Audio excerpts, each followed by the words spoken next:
something into something, get everything we deserve. Pray that we... What's going on, everybody? Welcome to another episode of It's Whatever with the Bishop. Magic Moments with the Mosleys present. I am your host, Bishop Bang, and I got my co-host, funny man Jeff. Yep. And we are in the building on February 1st. It's February. Got the hell through January. Right? Yeah. Oh, we have a guest today, right? And you know we do our thing. We investigate people.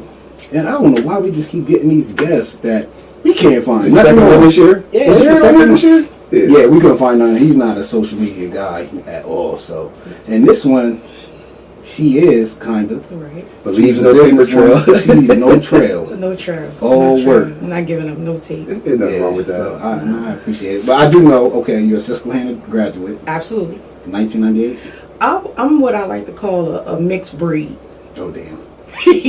Yeah, I graduated from the Hannah. Where did you start off at? Susquehanna Township High School, but I'm born and raised in the Burg. I went to Okay. the Burg all the way up until 8th grade. The last 3 months is when I started at the Hannah. Okay. So, All right. So I'm like Harrisburg. But your family got about most the hood? unknown. Family got about the hood? We had 1 foot in the hood, 1 foot in the Hannah. Yeah. Okay. So it's like people see me be like, I know her, but I don't know her. You're Right. right, because you don't. Okay. Yeah. So That's how that's how I am. So yeah, I went to the Burg for a long time, like Okay.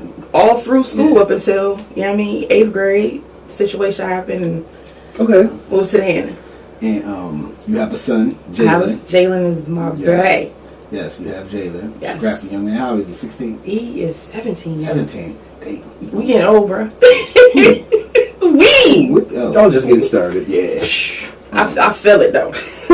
You are the founder and the, what would I want to call it, host Yeah, of definitely. Minority Report. Absolutely. 717. Yes. Black business. Yes. She is a pillar for black people Yes. Right on. in the whole essence. The whole black excellence. Yes. I'm with it. Yes. That's my thing. You've had some people in the Minority Report who were guests on this show. I've had people, yeah, for real. Yeah. I had. A couple. Yeah. So, Miss Lachelle Smith. Yes. How you doing? Good. This is going to be interesting. This is going to be fun. I'm hoping to learn some things I didn't know. I know, right? Because we go back. Yeah. I'm just here so I don't get fined. To Macedonia. Macedonia Baptist Church. Macedonia Missionary Baptist Church. Yeah. That's where we Okay. Listen, do y'all remember? I grew up in Greater Zion. Do you remember when Macedonia, Greater Zion, and Goodwin got together and used to sing? all the time. We used to have a massive choir. It was crazy. Yeah, It was little. I ain't want to be there, so I ain't know what was going on. Yeah, they hooked up all the teen choirs. Yeah. Y'all did have a big song. We did. It was crazy. Miss Diane was our choir director, right? Yes. See, look at you. You know See? that stuff I don't I was a know. little kid, but I looked forward to that. Oh, yeah. That was a thing. I just remember the cookies and orange juice. Oh, in the man. basement. In the basement. That's it. Yep. That's all I remember. And now he's the Yeah, bishop. my uncle was Bishop. was a deacon. Right. That's all I Yeah, remember. my dad was a deacon, so. Yeah. So, you know. Here we are. Here we are. So, we're going to let you tell us a little bit about yourself. Oh wow! Like Like I I said, said, like I said, I'm born and raised here in the Burg. This is home for me. You know, for now. I have no idea where God's gonna place me, but this is home. I love being from Harrisburg. I think Harrisburg is a very unique place. Okay. Being where we're situated. You know what I'm Okay, saying? yeah. Like being between, like it's driving distance to everything. Okay. So I think it's a very like safe place in comparison to other places. Right. You know what I'm saying? Very family oriented type of Right, city. right. But if you're looking for that fast life or an excitement or culture or anything, Right. you know what I'm saying? It's like 3-hour drive to New Right, York, right. like hour 45 from So Philly. what you're saying, this ain't it if you're looking for that. Yeah, no, I'm saying It got a little this is bit- it if you're trying to live. Okay. Yep. You know what I'm saying? If you're trying to Cost of live, living type of deal? like cost Yeah. of living, like if you're trying to live and like make your money stretch, this is the spot. You know what I'm saying? Because ain't nobody trying to park in New York every day. Right. No. Yeah. But if you want to go to Manhattan for the weekend, Or spend $2,000 for a 2-bedroom. right? Yeah. $1,800 for one bedroom or a closet. Yeah, Yeah. a box. Yeah, it's a box. Yeah, Especially you know in what I mean? Brooklyn, they gentrifying, and it's crazy. Yeah, it is crazy. It's absolutely crazy. But you know what I mean? Here, Philly, New York, Baltimore, then you go the opposite direction, you go to Philly, you know what I mean, going to Pittsburgh. I mean, it's a very, you know what I mean, like unique place. But what I also noticed about Harrisburg, and this is how I came to start doing my blog, is Harrisburg, when it comes to the black population, it's more of us than anybody else in the burg. Right. We don't run nothing. Yeah. You know what I mean? Okay. Like we don't have like a whole lot of black owned businesses here. our city council is starting to get more quote unquote inclusive and diverse, but we don't make a lot of decisions here as far as like our economy, our school districts, like that kind of stuff. The things that impact us that we pay for every day. Okay. I at one point was an advocate for self-sufficiency. You know, I actually trained in a program through Dauphin County. It was called Getting Ahead, and it's a 16-week program. And we take individuals who want to become self-sufficient, and we actually facilitate. We don't teach them. We basically facilitate this conversation, and we lead the conversation into them examining their lifestyle and their spending habits, and also the local economy in the community and our legislators and how our money is spent. And through that, you know what I mean, I really realized that we are just so far behind economically. And just through the conversation, then it started me to reading certain books, you know what I mean, about like Powernomics, Dr. Claude, you know, Anderson, and different books about just the economy period and how it affects Black America. And at the end of the day, everything out here costs. And we collectively are never going to be in control of anything because we don't have the money to finance anything. We can't finance, you know, political campaigns, and we need political leaders who are, you know what I mean, creating laws or administering current laws that don't put us behind. As far as like lending. I should have brought fucking pen and pad. Go ahead. You know what I mean? Like as far as like mortgage rates, car loan rates. You know what I mean? Those kinds of things. Like there are literally laws in place that keep people with melanin in their skin from advancing. They charge us extra for everything. That doesn't change unless we have legislators who are in place to change those laws, who have our best interests at heart. The problem is, even within politics and even within, you know what I mean, corporate America, it's like the higher you go and the further you get away from those who are in poverty, the more you feel as though that you're removed from the movement or you're removed from the struggle. So then you find yourself saying, well, I ain't struggling. You know what I mean? You start making deals with individuals in higher places that benefit you that don't necessarily benefit everybody else. You know what I mean? It's just like with a company. A lot of companies, especially publicly traded companies, they make their decisions on the best interest of their shareholders, not their employees or not even the end user. You know what I mean? They'll put out a product knowing it ain't safe. So can I let me ask you a question? So is it true to say you're only, so even though being Black, you're only still as strong as your community? Absolutely. Like it still takes a village. Even if you're removed from it. Even if you're removed from it, because what you fail to realize, like those same people you pass on your way up, you're gonna see them when they come down. Just like when we look at our celebrities, you know what I'm saying? When they living a good life, they not thinking about the hood. But it's then when they make a mistake, when they fall, they make a moral failure. That's when they come back and they want the whole hood to support them. They got jerked in their contract. then it's all Black excellence. We need the hood. I need Black people to support me, bro. You was not thinking about us when you was over there kissing Will Ferrell in the mouth on TV. You know what I'm saying? Now you on Netflix or you know what I mean, whatever documentary, PBS, wherever. You know what I mean, or on YouTube. You know what I'm saying? Now you want us to all rally behind you, bro. Beat it. I'm not that one. See, I don't know if y'all really. Y'all ready for me? Okay. All right. I wasn't sure. I just wasn't sure how far y'all want me to take it. Go wherever you go. Yeah. I've been thinking about a lot of this stuff. Like, granted, I didn't really increase my income, but when I moved out I live out near Walmart, and I had moved off of Swadare Street. I don't want to use the word guilt, but when I left the inner city, knowing what everybody's going through, and I finally got my little peace of mind out here, it's this thing that hovers over me, like. Did I sell out? Yeah, two of my sons are still in the hood with their mom. But the goal is for me reach back. But go ahead, keep going. But I feel like what you're right. I mean, I think everybody who makes it, if we just gonna use that as a blanket description, you know, anyone who makes it, you know what I'm saying, you do feel a certain level of I should give back. In what way can I give back? And it don't matter what you do, it's not never going to be enough. It's just not. I mean, it's just not. Our needs are too many. We're too fractured, just as a people. You know what I'm saying? But Where this is how you settle your conscience. You settle your conscience by doing the best you can with what you have where you are. My thing is poverty and supporting black-owned businesses. You know what I mean? That's my lane.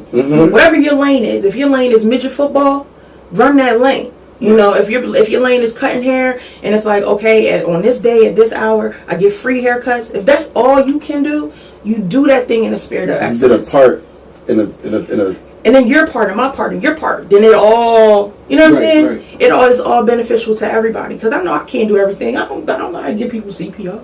I don't give blood. Right. I don't run a food bank. But this thing right here, advocating for black-owned businesses, that's my lane, right? So I really push for us really circulating our black dollar.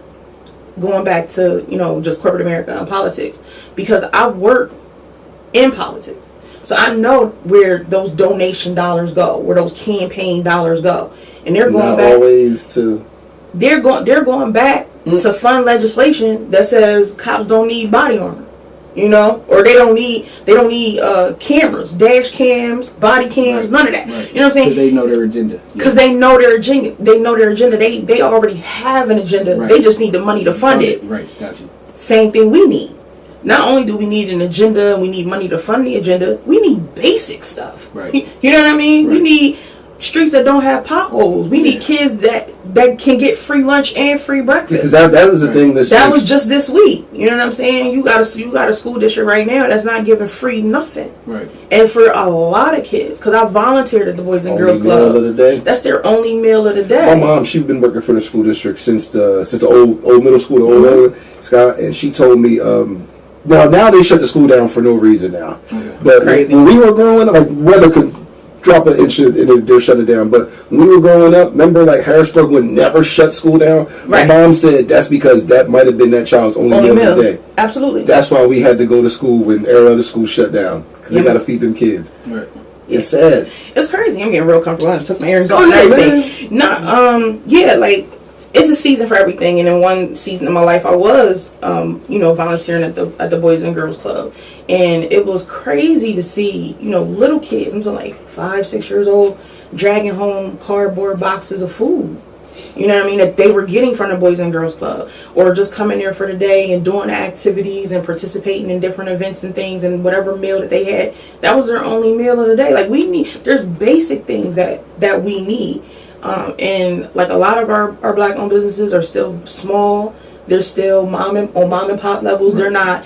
They're not successful, and they're not scaling to the point where they're able to create jobs. But if we support them, they can. Right. And they have the ability to give back if we support them. But it has to become a lifestyle. It definitely has to become a lifestyle. It definitely has to become a habit.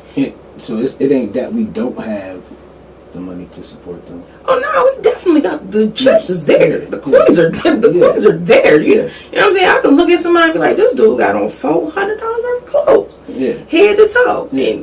But again, it goes it goes back to these other corporations that fund things that are not in our best interest. Okay. And they'll disguise it. Because if you're not really following them, if you're not reading their corporate prospectus and stuff like that, if you don't know where their finances are going, then you don't know that they don't have, any black attorneys. They don't have any black accountants. They don't make any deposits into black-owned businesses. Right.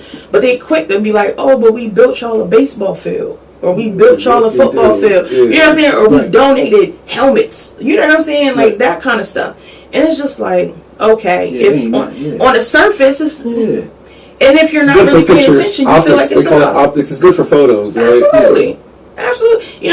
Okay, let's just take it there. All right, so you're looking at the relationship between Cap or Nick and Nike. Nike, I wouldn't say Nike is like pro-black or they care about black issues. Yeah. This not only is it good optics, Nike wants to be on the right side of history. Right. Regardless of what you feel about him, was he a good athlete before all this happened? Was he, is he worth being on the team or any of that? When it comes down to this lawsuit, he won. Right. That's his story. So Nike want to be on the right side of history. Right. You know what I'm saying? And all this social activism, it's money in that too. Yeah. I mean, a lot of the popular social activists, what I'm saying, they're funded by certain, special interest groups and stuff like that. It like the money out here is crazy. Right. Right. The money out here is crazy. So it's like, if you got it, be mindful of it. You know what I mean? I'm not going to sit here and chastise you because you wear polo or you wearing this or you wearing that, whatever. But it's not hard to support black-owned businesses. Not nearly as hard as one would think it is. Right. It has to be a habit. You know what I mean? Your first instinct when you run out of dishwasher detergent is to run to Walmart. Or that's your first instinct. But if you plan, if you plan ahead, these are the products I know I can get from black-owned businesses. Right. And on average, I use this much. There's a black-owned business that sells dish detergent and laundry detergent. It's like 7 or 8 of them. Yeah. You know what I mean? You can follow me on YouTube. I actually did a review. I did a comparison of 6 different black-owned businesses that sell laundry detergent. I literally went to a local laundromat.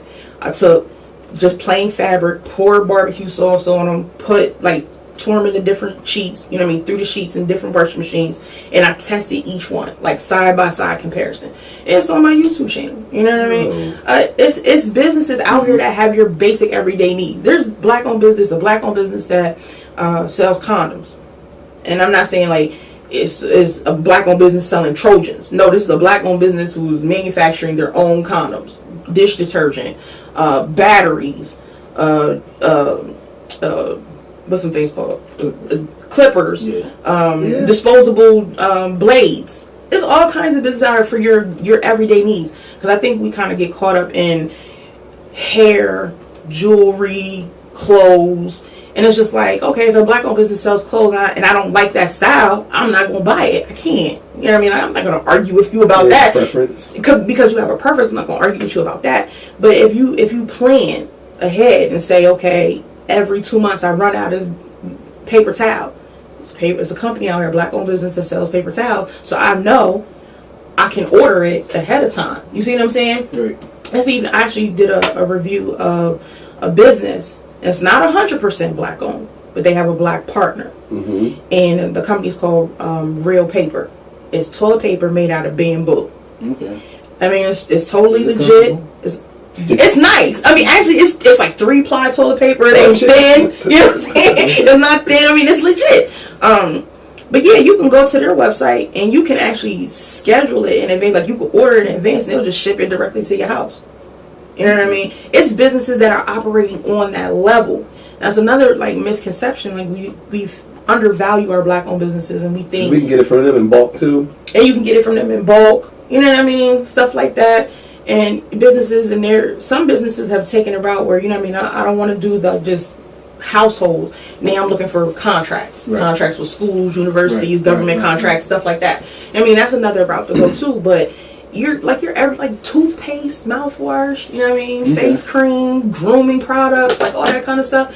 It's black-owned business out there, quite a few. There's a lot of competition out there, especially in the bath and body industry and the beauty industry. You know, it's a lot. So who's more hip to this stuff? Is it your bigger cities or your southern states and cities who have more of a black population?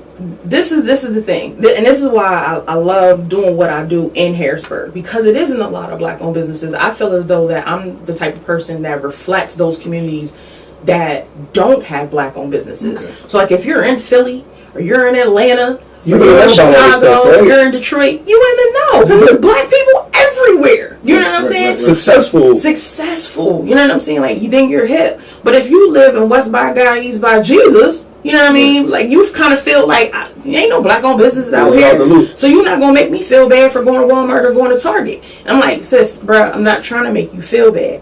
What I am trying to do is put you on a game and say, you know what I mean, you're not alone in feeling like I live in a community that doesn't necessarily reflect me, even though I see people like me, you know what I mean, at work and passing in school, but not necessarily in business. Right. I'm saying I'm trying to make it easier for you. I'm trying to make buying black simple for you. So if you're following me on social media, on Facebook, Instagram, Twitter, YouTube, you know, if you subscribe to my newsletter, I'm trying to make it easy for you. Connecting dots. I'm trying to connect dots. But then I also, you know what I mean, I share business tips with people. You know what I mean? We have publications that have been in business for years, like Black Enterprise, Essence. You know what I mean? So I try to share, News One. I try to share that information as well, because if you're not following them, then you're not going to be in the know. If you only following Gucci Mane, well, then that's why. You know, That's why you don't know where you can find black-owned toothpaste. You know what I mean? Like, you kind of got to broaden your reach. You know what I mean? Like earlier, like last week, I put a post on Facebook, and I said, you know, if you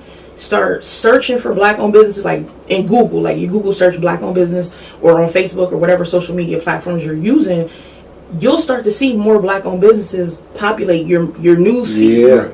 Because, and that's the one like plus side of the feds like following us on everything. You know, like if me and you having a conversation right now about, I don't want to say Super Bowl is Samara, but if we having a conversation about crystal water, by the time we done with this, and I'm going to look at my phone again, it's going to pop up on your news feed. Right. So if, you know what I mean, you start having more conversations about black-owned businesses, if you start doing more Google searches, searching on Instagram, hashtags, like use your hashtag black-owned business on Twitter, on whatever social media feed that, you know what I mean, you choose to use, you'll start to see those things start to populate. Okay. So the information will come to you. You don't, you know what I mean, you don't have to go out there and spend hours and hours and hours trying to find toothpaste. Yeah. Because I'm here. Got you. Yeah. That's my thing. That's what I do. Yeah. Yeah. See? No, so okay. Did you like study communications, journalism? Like, what did you study to get you into some of this stuff? Or? I did. I have a bachelor's degree from Elizabethtown College. I did not go to a HBCU. Lord Jesus. Because that's like a cult. Almost, to me, in my personal opinion. It's just like, you ain't go to HBCU? Like, people want, like, they don't want to deal with you if you ain't go to HBCU. I'm like, excuse me, hello? But yeah, I went to Elizabethtown College, and I got my bachelor's degree in corporate communications, which is like a hybrid at the time. It's like journalism, social media, graphic design, public relations. It's all of that, like, it was all of that coursework study in one program. So when all this social media stuff and all this blogging and all this hit the fan, you were already... I was already aware of it, but I wasn't really interested in it to that degree. But it was just like this fire just lit in me. Like, I'm really tired, especially when I was working in politics, when I was working in legislation. When I started working in politics and I really was like in the thick of thin things, and I saw the things that were getting money. Okay. You know what I mean? I worked for a lobbying firm. And a lobbying firm, basically, you pay them to connect you with politicians. They're like middlemen, basically. And if you have an agenda and you're trying to push it, whether it's, you know, I feel like my community needs, you know, more fire trucks, or I feel like my neighborhood needs a stop sign, or even to the point where you're like a corporation is like, I want a tax break. I need to get next to this legislator so that I can get it. That's what they basically do. And when I started to see... these people out here getting this money, I was like, why are we not? Why are we not getting this? So I started doing my research, and I did find that there are some super PACs, political action committees, which is basically just random people who get together. Like, we have a special interest, we're going to pull our funds and buy that politician over there. Okay. Yeah, it's some out there that exists. But when I seen it, I was like, it's not a lot of black PACs. It's not a lot of black super PACs. It's just not. But it's just like, well, it's not, because we don't got the money like that. You know what I mean? Like, I had another guest on my platform. He teaches people how to create investment clubs. And it's like, I think he charges something like $500. You know what I mean? To help you incorporate, get your paperwork and stuff like that. And it's like, he really talked about, you know what I mean, just the power in numbers. You know what I mean? The more of us that, you know what I mean, pull our resources together, the more we can accomplish. He's been in his investment club for like 15 years, and they have stock. And all the things that we see, stock prices going up and up and up. It's like, dang, at this point, I ain't never going to get Amazon stock. Like, it might have been, if I couldn't afford it at $1,500 last month, it's on its way to $2,000 now, you know. But if we pull our resources together, we'll all have a nice payout, be able to retire on the beach together. Right. We can do the same thing politically. You know what I mean? We can pull our resources together and get these politicians to really, truly advocate for us. Like, right now, what I'm seeing, this whole thing with day president, because I'm not claiming that dude. I feel you. But they president, they done got to the point where, like, we don't need no jury, we don't need no evidence, we don't need nothing. It's like, wow, that's what y'all do? Yeah. But who in November is voting them people out? Right. You know what I'm saying? Because if we don't do anything, all we got is all we ever gonna have. I think a lot of people still get misconstrued that the real election isn't the presidential one. It's the senators and the House of Representatives. It is, but they prop the president up though. You see what I'm saying? And this is the dude who's representing us internationally. Okay, got you. You know what I mean? So yes, our local elections matter. They matter on an individual basis. We talking about our tax dollars and you know what I mean, having access to health care and whether or not the hospital was 5 minutes away or 15 minutes away, that kind of stuff. Yeah, that absolutely matters. But this dude is out here creating wars. I got a 17-year-old. My baby's in 11th grade. He get ready to be a senior next year. And this time last year, I didn't have a problem if my son told me, Mom, I think I want to go to the Navy, or I think I want to go to the Air Force. I didn't have a problem with that because I'm looking at dollars. Yeah, everything's chill too. You know what I'm saying? Everything is chill. You know what I mean? I'm looking at, you know what I mean, stability. Like, okay, if you have a career in the military, these are kind of beneficial. Get woo woo. And my son wants to do welding. You know, so I'm like, okay, that would be a really good career field for him. You know what I mean? Yeah, there's money in welding. Right. Yes, it's a lot of money in welding, and my kid being my kid, he want to do like underwater welding. I need a lot of you know what I'm saying? So I'm like, okay, so now I'm on. You know what I mean? I'm clearly doing my mom thing, doing my research, whatever. And I'm like, dang, he got to go to the Gulf of Mexico, or he got to go to Alaska somewhere, or something like that. So at the time, I didn't have a problem with my kid going into the military. But now, ain't no way I'm sacrificing until January 2nd. Bruh, ain't no way I'm sacrificing my kid so that politicians can continue to sit back and get rich and continue to vote in their own best interest. I'm not sacrificing my kid for y'all. Absolutely not. Guess what, bro? We gonna start our own welding company. Yeah, we gonna figure something else out. We gonna do something. We definitely gonna start our own thing. You get all the certifications, everything you need. I got the rest. Don't worry about it. Get some experience with the union. Get your chops up, and then boom, and we're done. Cause we'll figure it out. All this other, we not finna do all that. Yeah, we're not doing it. But that's where I'm at with it. Like at this point, when I've seen, I don't want to say corruption because it's not. Because technically, it's all legal. Yep. Okay. You know what I'm saying? Yep. It's all legal. But that's how the laws are set up. They designed it in a way where they can't lose. Right. And it's been like that since they. Constitution. It's been like that from the beginning. So now it's like, okay, how do we play the game and win the same way they win it? Because the moment they start Is it possible? That's the thing. It's just like in football. Like they start seeing us advance, they switch the rules up. Right. Yeah. And that's the quarterback. Right. All the rules that they start making up. So then that's why it's so important to have legislators that are already there to say, nah, bruh, we not finna switch the rules up now because people who look like me are winning. Right. You know what I mean? Same thing, like, for example, medical marijuana. You know what I'm saying? I'm noticing in cities like Detroit, like Baltimore, definitely out West Coast, you know what I mean? It's a lot easier for people of color it's a lot easier for people, period, to, you know what I mean, get licensing. To grow? To grow, to manufacture, to package, to distribute. All of that. It's a lot easier. In PA, to get the license, first of all, the license is like $10,000.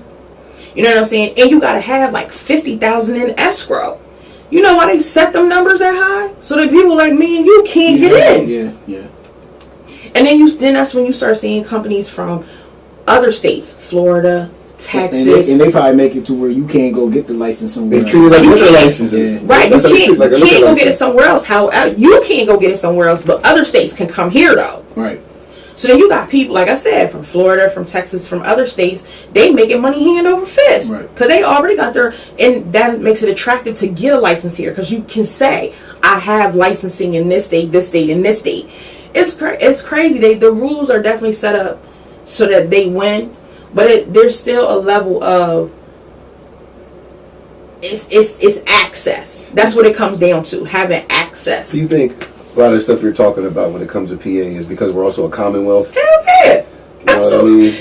Some people don't realize that. They don't realize that, granted, we are a state, but we're not a state. We're a freaking commonwealth. Like, it's like the Wild Wild West here. We play by a different set of rules, right? It's literally like the Wild Wild West. We set up our own rules. Like, being a commonwealth, in layman's terms, is just like saying, yeah, we want Fed money because we want block grants and we want this and we want that, but we not finna follow none of y'all rules. Right. Like, it's so gangster here. Not a lot of commonwealth states, but it's a handful. It's a handful of commonwealth states, but you know what I mean. Like, that's they like, make their own laws too. Make their own laws, make their own laws, make their own rules. Like, it's crazy, but I mean, it's not crazy if you are willing to play the game. Yeah. You know what I'm saying? If you're willing to play the game and take the chances, then you can come out. But again, like I said, when you start winning and you start distancing yourself from the struggle, distancing yourself from the movement, bro, we was betting on you too with our votes, with our dollars, with, you know what I mean, our campaigning, whether we was going door to door or answering phones for you. Right. And you sold us out. That's the risk that you take. You know what I mean? It's a tough game, but I personally think it's worth it because the system's not going nowhere unless we have a handful of people who's willing to burn this thing down and start all over. Yeah. Right. Like, that's me. I'm to that point. Okay. Like, burn this down. We can start all over again. Because if you really, really sit down and think about it, everything that's quote unquote innovative that we have right now, that came from us. Right. These white people can't survive without us. Right. They just can't because they ain't invent nothing. Right. Like, you're not gonna say, like, that's one word I hate to hear. Like, supremacy. White supremacy. Where are they supreme or superior at?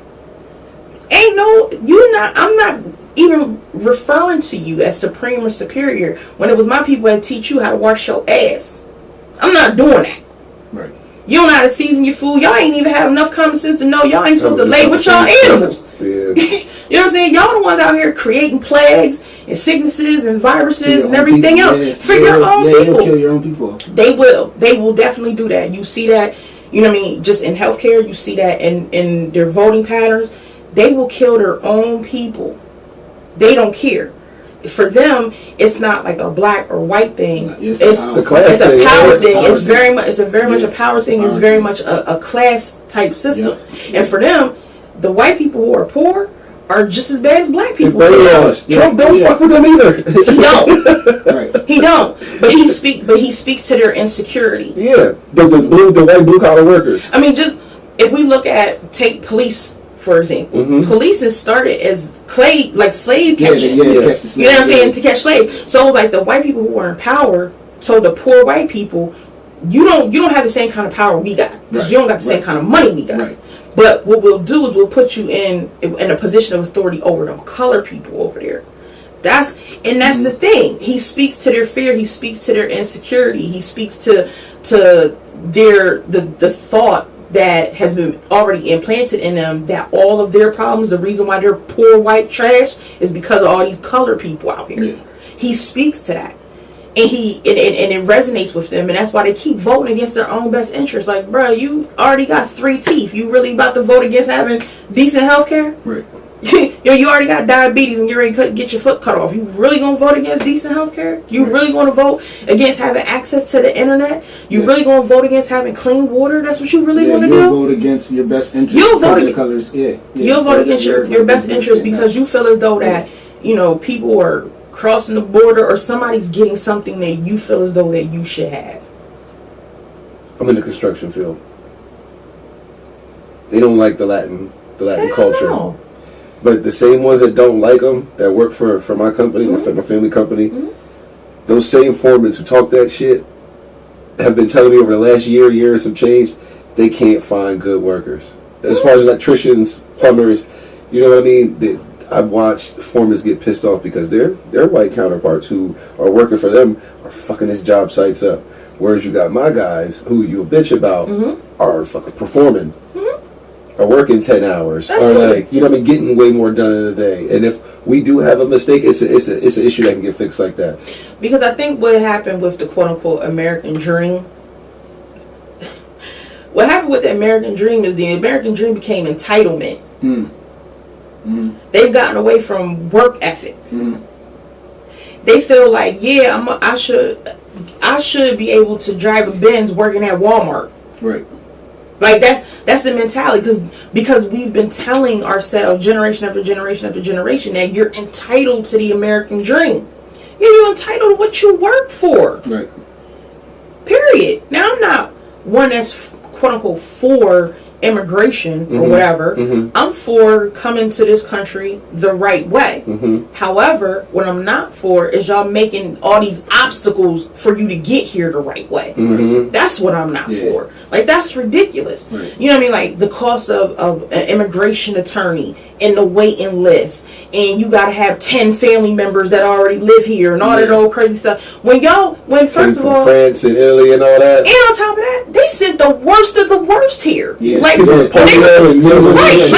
when they were sending people to America, they were sending criminals and rapists. Yeah, and that was who was right. And people, that's how the mafia got rolling. Yeah. Right, and I mean, they were sending sick, like One-Eye Willie and all these, like them. Niggas that couldn't read. Watch The Godfather. Yes. That's how it was, right? That's in the beginning? Exactly. I guess nobody else send him over here. Send him over there. Yeah. I mean, you got a short arm. Or, when you could. Physical defects. And when we call it autism now, but back then, you know what I mean, when they were just calling people crazy and putting them in an asylum, that's who they were sending to America. So you really, you know what I mean, want to say founding fathers and all this other stuff, but you don't want nobody. Rejects of your country. You're a reject. You know what I mean? Like you're the descendant of a reject. Yes. But you don't want nobody else to come here. You're a descendant of a reject, and you can't figure out why your life is a mess. Right. Because that's the thing. Like they feel entitled. Like I should go to work, but I should make, at minimum $50,000 a year. I should live in this certain type of neighborhood. I should drive this certain type of car. Whereas other people who's coming here are like, whether it's Mexican, whether they're African, whether they're Asian or Indians or whatever. Get right to it. They get right to it. You know what I'm saying? Muslims, I don't watch them build whole mosques by themselves. They done got their little permits, paperwork, one of them about their business. Hammer, nail, wood. I ain't seen no drywall. I ain't seen a cement truck, nothing. But they got a mosque up like a mug. Yeah. You know what I mean? And they be 10, 12 of them living in the same crib. Like, that's crazy. Yeah, they'll take the more difficult route in the beginning to get to. Absolutely. And then it's like I see Indian guys. We do hotels for some of them, and they pool their resources. Say it's 10 of us in this room. It's your turn to build a hotel. We all gonna put up some bread. We all put up 10 to get the hotel. But at the same time, they also know how to flip though. They'll come here and they'll work a minimum wage job because they already know I can take this $100, send it back to my community, and that $100 to us is like 10 to them. Right. And now easily they got $1,000 to buy resources and everything else, and that ain't saved up enough money to send cousin so and so over here. Okay, yeah. So now I'm making minimum wage, cousin so and so making minimum wage. We keep sending we living in a room. They're not buying, but they not overdosing on Disney Plus and Netflix and Hulu. Shit about that. They not on none of that. Right. They not trying to flex. They just want their food. They want to be able to cook. They want to tikka masala and pray 5 times a day. Mind their business. Right. You know what I'm saying? Chickpeas, I was gonna say. They're basic. Their lifestyle is very, very basic. So if they bring home 100, they gonna keep 10. They sending 90 back. That 90 they turn back home. They turn into 900, and they just keep saving until so and so can come back over here. And that's what they're doing. And it's like we don't have that luxury. We don't have that liberty. So we have to pull our American dollars the best way that we can. Right. And so we have to support black-owned businesses. We have to elect politicians who are not going to lose sight of the vision when they start to get success. When they start to get, certain laws and bills and legislation passed. Like, we have to, we got to hold their feet to the fire and be like, look, bro, don't forget where you came from. And we got to kick it to them like that. Yeah. I think we talk way too soft on a lot of, hard issues. I don't think we serious enough. Like, I tell people all the time, I love the Lord, but I got hood tendencies and gangster undertones. Like, you can get this. Right. You know what I mean? Because I think, because it's to the point where that's what it's, in my soul, not just that's what it takes, but in my heart of heart, in my soul, I feel like we are on the edge of civil war. Okay. Yeah. You're the second person I heard say that this week. I feel it. I feel that thing. Trump gave some of the white folks who were probably closet racist or whatever you want to call it, he gave them this boost of confidence. They were. Well, I told you this on this show where I've had a guy tell my dad, my brother, and I. And we have all these different shades. We're mixed or whatever with Latino and black and Native American. But anyway, he said to us, I ain't got a problem with you guys. It's your Mexicans I can't stand. So you said out in public, and what do you think about blacks in the background? Or what do you say if you wasn't talking to us? You know what I mean? And we've been socially conditioned to laugh at stuff like that. You know what I'm saying? And it's and then when we don't check them, when we don't check them, 'Cause if I that's make another green light. I don't want to fuck the money up by. You know what? Not only that, we have way too much to lose. We don't want to fuck up the money. You can't fuck up the church's money. You can't do that. Right. We don't want to mess up the money.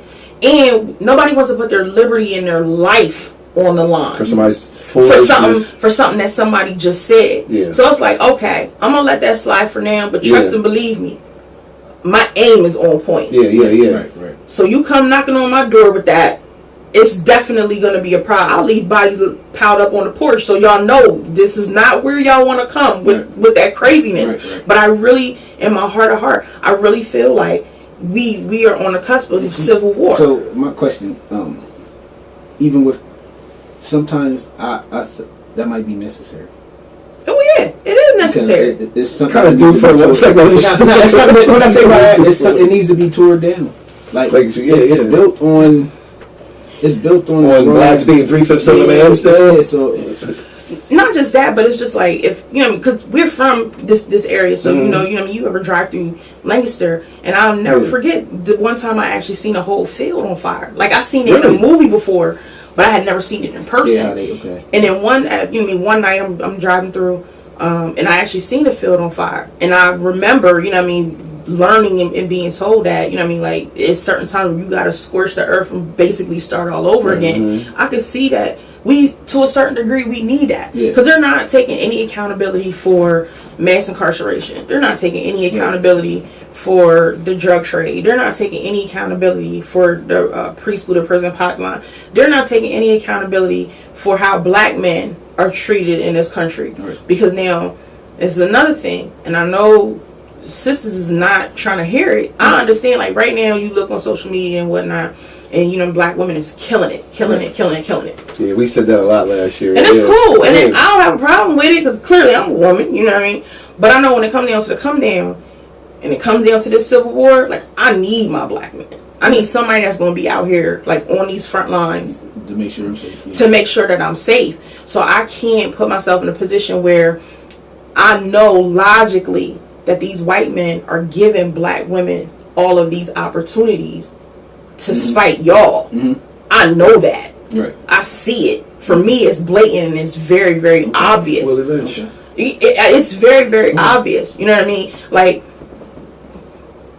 5 years ago, 10 years ago, HBO wasn't handing out contracts to people like Issa Rae. This chick got started. This chick got started on YouTube. HBO wasn't doing that. You know what I'm saying? Lena Waithe on Showtime. They weren't doing that. You know what I'm saying? But it's like, and she's a lesbian. You know what I'm saying? So there's this trend of, we don't gotta deal with black men because we can placate black women. And I'm not saying that we should not honor, we should not celebrate the successes of our black women. What I'm saying is, while we're celebrating, we also have to be sure that we bring our black men who support us with us. This is, trust and believe me, just like there's a lot of females out here that ain't shit, there's a lot of black men out here that ain't shit. But for those who are holding down for their families, go to work every day, provide, providing, protecting, praying, those men, like, we can't disregard them. We just can't. But that's where this world system is taking us. And what they're really doing is they're tearing down our defenses before the war starts. Because they already know we can't defend ourselves. You know what I'm saying? I mean, I could defend myself to a certain degree, but I can't defend myself like my man can defend me. Right. So, let me ask you something. Because the whole burn the system down theory and thoughts, it seems like the most logical reason, because you ever look at everything and feel like overwhelmed because every day, we got to fix the system, but then you almost have to go back and fix the people mentally, emotionally. Yeah, like, definitely. You know what I mean? So you got to start from scratch, literally. Like, absolutely, and that's what burning down the system would do. It would allow us to start from scratch. The reason why we scared to burn the system down is because you scared you're going to lose your creature comforts. If I burn the system down, I can't get on Snapchat. If I burn the system down, I'm not going to have a Lexus, or I'm not going, you know what I'm saying? I'm not going to be able to go to Miami, or I'm not going to be able to go. Because that's what it is. A lot of the city folks don't know how to hunt, fish, and have gardens too. So it's like you're giving up. Nobody wants to give up their creature comforts. And nobody wants to sacrifice. Nobody wants to be the one to die. Okay. You know what I'm saying? If we go into this Civil War 9 times out of 10 because I can't hunt, fish, I can't do nothing. You ever see that movie, The Reverend? So I just watched that. Survival wouldn't kick in. You think some people don't have it? Yeah. You see these lace fronts running around here? Yeah, that's But I was thinking it was something that would kick in. You see these skinny jeans running around here? But some people don't even know how to use a fishing rod. How they gonna make something out of something else? You know what I mean? Like I don't know how to hunt and fish. And like as the years go by, I'm 32, about to be 33. And the years goes on, I'm like, you better learn how to do some of this shit. Because if this shit hits the fan, right, how you gonna protect your wife and kids? Right. Absolutely. But then and the thing about it is messed up is it's not everybody, but we got some guys in the inner city who have that uncle or that homie who knows how to do that stuff, and we think he's weird. Right. Absolutely. He's a country boy. He's like, no, that's the guy we need. He's gonna lead us. Like. He's either a country boy or he's a neighborhood crackhead. Yeah. He said. You know what I'm saying? Like, yeah, he's a crackhead because he out here fixing cars. He's surviving. He's surviving. You know what I'm saying? Like, yeah, that's why. We need him. Because I got an uncle that he's been going hunting freezes like one of my dad's best friends. But see, this is what you do. I ain't gonna hunt with you. Yeah, you. I need to. What right? the fuck? Yeah, we need to learn these things, but you gotta put your team together. Right. Like in my mind, I know if it go down, I know who my top 5 are. You know what I'm saying? I know my sister's clearly on my team because she's a nurse. You know what I'm saying? Right. My god brother, he's definitely on my team because he collects guns like. I got a god brother like that. He got a stockpile. Yeah, right. He's been collecting for years. He got a stockpile. And building them up and buying ammo.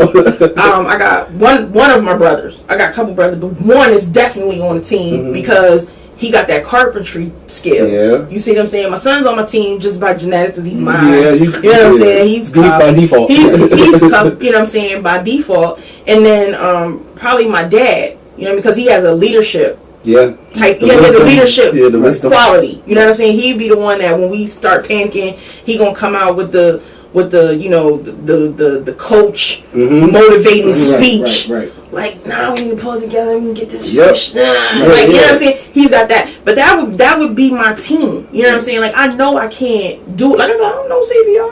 I don't give blood. I do none of that. Jeremiah, that's when I did that 2 weeks ago. When I was watching The Walking Dead, I was like, if you remove the zombies, that's it. If you remove the zombies, that's where you would want to start because the system's tore down. Absolutely. There's no one in charge. Your status of being means nothing. And if I was on The Walking Dead, I'm the dude walking around with the bat with the chain on it. Yeah. Because that's where I'm the survivor. I'm not Rick. I'm not out here trying to save people. Right. Or none of that. You get down or lay down. Right. Pick a struggle. Yeah. We will fight. That's it. Because we have limited resources. Right. We have right. You know what I'm saying? Limited knowledge. Limited everything. So it's like you either come get on this squad or I'm taking you out. That's where my mind is. Right. But it's like when it comes down to like when is this Civil War thing happening? Am I acquiring the skills like how to plant, how to grow, how to you know what I'm saying, how to shoot, how to bow and arrow, like all them type of survival skills. Like my team's already together in my mind already. The team, you gotta build your team up. I think that's what it's gonna come to because we don't. My blog is probably the hardest thing I've ever done in my life. So do you think ever? Because it is so hard to get people to buy black. It is hard. So almost to the point where it's every day I'm wondering, like, why do I do this? Do you think they will risk their money to let it get to that? I think they're already doing it though. Like they're already playing it. That's why I keep making these viruses and stuff. They could have fixed Flint, I think. Absolutely. They could have fixed that water crisis. They could created have fixed it. Yeah, they could have fixed it. Yes, you can fix it when the problem was like $1.25. Like that was like the difference between the PVC pipes or whatever and the old pipes. You know what I'm saying? You were saving like $1.25 per pipe. Like that's bruh, you out here giving people Legionnaire's disease for $1.25 per pipe? Really? He ain't going to jail, but everybody else that was part of his administration went. Yeah. And there's a couple other areas in the U.S. that have that issue. They're just not being televised or. Especially down south, Midwest. Like, yeah, there's a couple other places. I've seen like Louisiana. I've seen somewhere out in Missouri, I think it was. There's a couple other places, but yeah, like they created a problem. Clearly, they can fix the problem. And do I think that they'll risk everything for that? Absolutely. That's why they trying to automate. That's why they're trying to automate everything. You know what I mean? Like, you know, these people are going to rise up eventually, so we have to starve them. We have to poison their food. We have to take away. We have to take away their job supply. Like, we have to starve these people to death, and then create infighting. Okay. Where they're not blaming us at the top. Right. All of them at the bottom is fighting each other. Population control. It's population control. It's all of that. I mean, the same reason why they are real slow to let certain countries into the global market. Okay. You know what I'm saying? With tariffs and trade agreements and all this. Oh, because we gotta starve them. Right. You know what I mean? Like the country that we can't beat physically, like we can't beat on a militaristic strength. Right. Yeah, because there's some countries out there. We have the reason why they got rid of Gaddafi. We have to starve them. Yes, we have to starve them. Okay.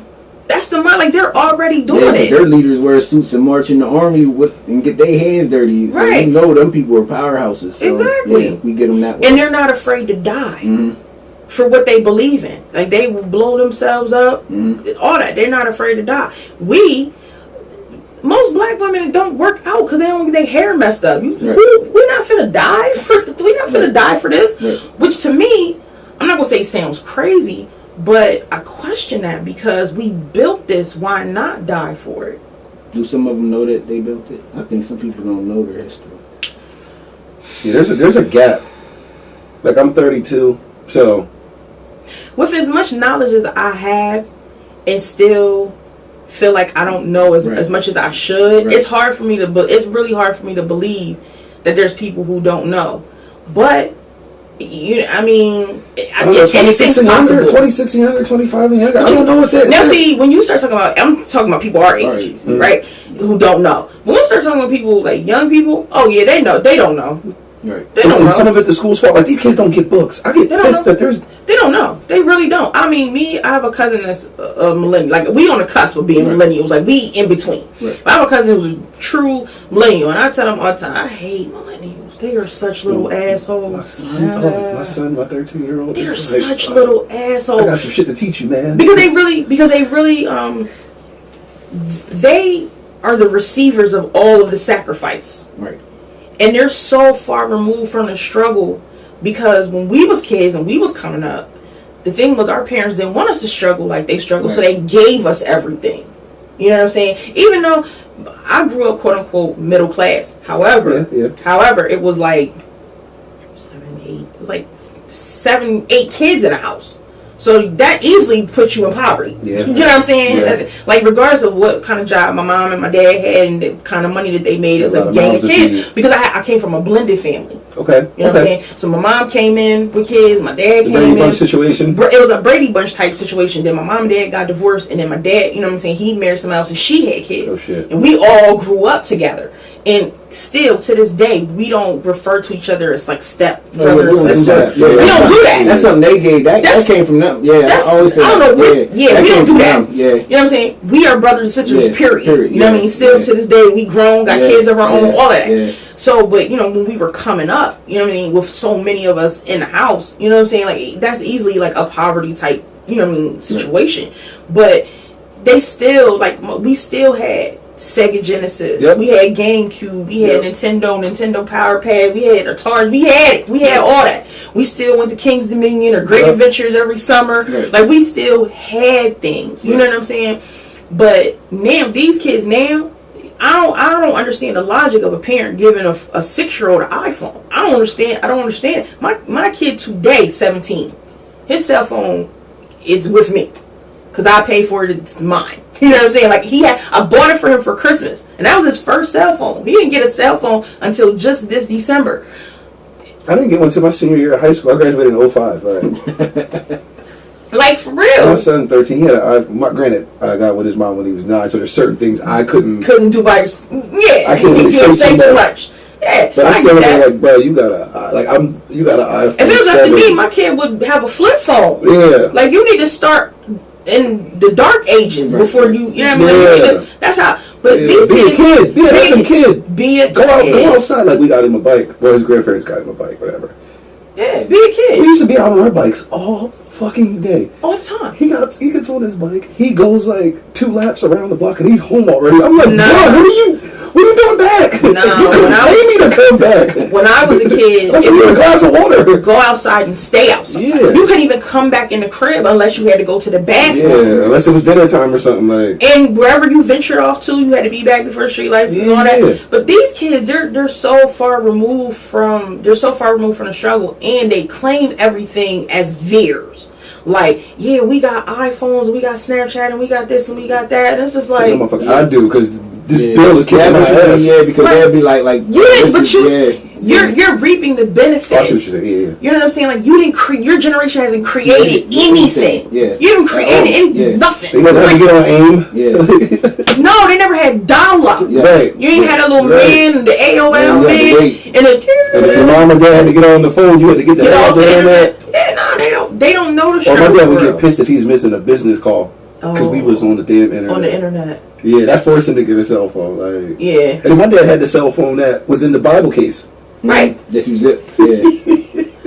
It's real. Like, they're so far removed. They are so far removed from that, but they feel like they have a sort of sense of entitlement. You know what I mean? And to the degree where the sacrifices that were made, they don't feel an impact. One more thing. Remember, if you missed the show, that was it. Oh yeah. You burnt. If you wasn't watching the Cosby's at 8:00 on Thursday, it was a wrap. You're done.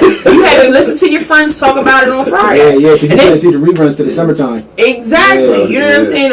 Or like, Years later, yeah, it was a long time. Yeah. But they have the millennials have created nothing. You know what I'm saying? They've been able to create things from what we've already established, but they haven't contributed anything. You know what I'm saying? Like, my little cousins was on TikTok. I was like, this is the dumbest shit I've ever seen in my life. What are y'all doing? Like, y'all watch other people dance and then you mimic them dancing. What is that? Why? Kids watch kids play with toys. Like, do you want that toy? I'll get it for you. Like, why are you watching this? It's weird. I'm so far, like, I'm removed from them. They're removed from the struggle. Like, to this day, if I watch like MLK speech or Malcolm X speech or Maya Angelou speech, like, I feel something. Right. Like I feel they don't something. Give a damn. They don't Yeah, give they're damn. I still get chills. I get inspiration. Like, I still feel something, and I'm not an inspirational, motivational type person. Like, for me, my motivation for getting out of the bed and doing what I do every day is I got a 17-year-old. Yeah. He likes things. Yep. You know what I'm saying? He likes things. He likes YouTube. He likes to eat good. College coming up, so that's the next hustle to do all of that. You know what I'm saying? Like, that's my motivation for getting out the bed. Yeah. So when I listen to like speeches and that kind of, that doesn't really move me too much. But there's a chance, like, for me, it's not even necessarily the speech per se. It's the fact that all this man or this woman was doing was speaking their mind from their heart. For you. Yeah. Like, they didn't rob banks, they didn't kill people, you know what I'm saying? But they were so much of a threat. You know what I'm saying? That their mind. Because they had the ability to take and galvanize marginalized people. Okay. Organize. They know how to organize. We're coming up on time. Yep. For sure. Tell people where to find your blog, where to find you. Oh, definitely do that. If you are do that. No, for sure. If you definitely are looking for more Black-owned businesses to support, definitely come through to my YouTube channel. youtube.com/C/Minority Report TV show. I interview entrepreneurs and I review products as well. So if you see a Black-owned product and you're like, I don't know if that's legit or not, hit me up. I'll review it, give you my honest opinion. You can also follow me on, actually go to my website, and my links for everything are there. My website is minorityreporttvshow.com, and my links for Instagram, for Twitter, for YouTube, for Facebook, all of that is right there. You can follow me. You can also subscribe to my newsletter. I even send you coupons. Yeah, I'm the plug on that too. I'm the plug on that too. Thank for you sure. Starting February off when January kicked everybody's ass. Yeah, January was rough. I cried from start to finish. I cried. I still got to cry just lingering back there. I didn't get mine out yet. No. And that I had to let that out. It's lingering. I know. I feel like I'm gonna break down one of these days. Like it's coming. Nah. I wasn't even like a Kobe fan. I was always an Allen Iverson fan. Mm-hmm. But when I heard that he and his daughter and everybody else had died, like my first thing, the first thing that came to my mind was, damn, we really lost like a hero. You know what I'm saying? Not to say that he was a perfect man or anything like that, but our kids need to see how you transition. It's over. Yeah. Yeah, it's over. But no, they do. They need to see how we transition from to our, you know what I mean, transition into success, Right. transition into retirement. Like our kids need to see that. You know what I'm saying? They really, really do. They need to see what that type of success looks like. And like I didn't That hard work. Right, like I didn't retire because I OD'd, or I didn't, you know what I'm saying? Or I didn't retire because I couldn't take it in the game no more, or I retired just because, you know what I mean, like the trend changed and my flow, you know what I mean, if I'm a rapper or whatever, my flow or is not the style anymore or anything like that. Like the kids need to see, yeah, like how you progress, how you go from great to great to great. You know what I mean? Right. And that was the first thing that came to my mind. Like, damn, we don't have too many examples of that. Right. You know what I'm saying? Like most people go out over controversy. Right. Yeah. You know what I'm saying? Or something negative happening to Yeah. them, or they went bankrupt, lost all their money. You know what I'm saying? That was like, damn, it hurt. Mm-hmm. So we appreciate you. Yay! And we'll see you again. Yeah, we gotta bring you back. All right. For real? I get to come We back? got a couple repeat offenders. How many All right, repeat say bye. offenders? Three. Bye, y'all. Peace out.